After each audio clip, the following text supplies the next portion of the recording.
आपको अहम खबर से आगाह करें कि चीफ जस्टिस काजी फाइज ईसा की ज़ेर सदारत जुडिशल कमीशन का इजलास ख़त्म हो गया है। ये अहम इजलास था जो कि ख़त्म हो गया है और इसकी सदारत चीफ जस्टिस काजी फाइज ईसा कर रहे थे और जुडिशल कमीशन का ये इजलास है। और जुडिशल कमीशन ने जस्टिस रिटायर्ड तारिक मसूद और जस्टिस रिटायर्ड मजहर आलम को एडहॉक जज मुकर्रर करने की मंजूरी दे दी है। आपको अहम खबर से आगाह करें कि एडहॉक जजेस की तैनाती से मुतालिक जुडिशल कमीशन का इजलास ख़त्म हो गया है। जुडिशल कमीशन ने जस्टिस रिटायर्ड तारिक मसूद और जस्टिस रिटायर्ड मजहर आलम को एडहॉक जज मुकर्रर करने की मंजूरी दे दी है। आपको अपडेट करें, ये अहम इजलास था जो कि चीफ जस्टिस इसकी सदारत कर रहे थे और ये इजलास ख़त्म हो गया है और जुडिशल कमीशन ने जस्टिस रिटायर्ड तारिक मसूद और जस्टिस रिटायर्ड मजहर आलम को एडहॉक जज मुकर्रर करने की मंजूरी दे दी है। आपको अपडेट करें इस हवाले से, ये अहम खबर है। एडहॉक जजेस की तैनाती से मुतालिक ये खबर है। जुडिशल कमीशन का इजलास जो कि ख़त्म हो गया है और चीफ जस्टिस काजी फाइज ईसा इस इजलास की सदारत कर रहे थे। जुडिशल कमीशन ने जस्टिस रिटायर्ड तारिक मसूद और जस्टिस रिटायर्ड मजहर आलम को एडहॉक जज मुकर्रर करने की मंजूरी दे दी है। आपको अहम खबर से आगाह करें, ये अहम डेवलपमेंट है और जुडिशल कमीशन ने जस्टिस रिटायर्ड तारिक मसूद और जस्टिस रिटायर्ड मजहर आलम को एडहॉक जज मुकर्रर करने की मंजूरी दे दी है। आपको बताएं कि एडहॉक जजेस की तैनाती से मुतालिक जुडिशल कमीशन का इजलास ख़त्म हो गया है। इसी पर मज़ीद बात करेंगे सबीन शहबाज से। जी सबीन, बताएगा इजलास ख़त्म हो गया?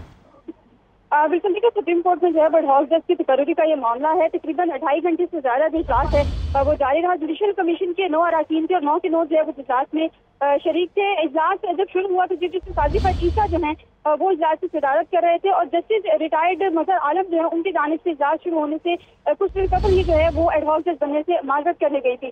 सिर्फ एक जज जस्टिस रिटायर्ड सरदार तारिक महमूद है, वो जो है वो एडहॉक जज बनने के लिए रजामंद थे और उनकी अब जो कमीशन है, कमीशन ने जस्टिस रिटायर्ड सरदार तारिक महमूद की जो है वो एडहॉक जज तकर्री के लिए सिफारिश जो है वो कर दी है। जस्टिस मुनीब अख्तर ने जो है वो एडहॉक जज की तकर्री के हवाले से जो है वो इख्तलाफ किया है। 2.5 घंटे से ज्यादा ये जो 2.5 घंटे से ज्यादा वक्त जो है ये इजलास जारी रहा और अब जो है वो काजी फाइज ईसा की सरबराही में इजलास जो खत्म हो चुका है। 9 अरकान थे इस टोटल तकर्री के मामले पे। ठीक है सबीन, आप हमारे साथ ही मौजूद रहेगा। मियाँ शाहिद ने हमें ज्वाइन किया। मियाँ शाहिद, बताएगा एडहॉक जजेस की तैनाती से मुतालिक जुडिशल कमीशन का इजलास जो कि ख़त्म हो गया, क्या कहेंगे इस हवाले से?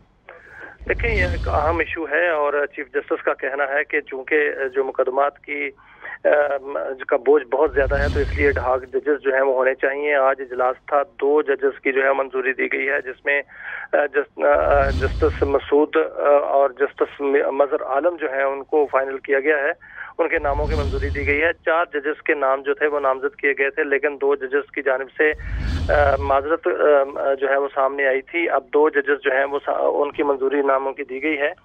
अभी जो है वो पार्लिमानी कमेटी में ये मामला जाएगा और पार्लिमानी कमेटी जो है वो हतीमी मंजूरी देगी और उसके बाद 3 साल के लिए जो एडहॉक जजेस हैं वो अपने फराइज सर अंजाम देंगे। पहले भी तारीख में ऐसे वाकयात हुए हैं और ऐसा जो है वो इसकी मिसाल मिलती है कि सुप्रीम कोर्ट में एडहॉक जजेस जो हैं वो तैनात किए गए हैं।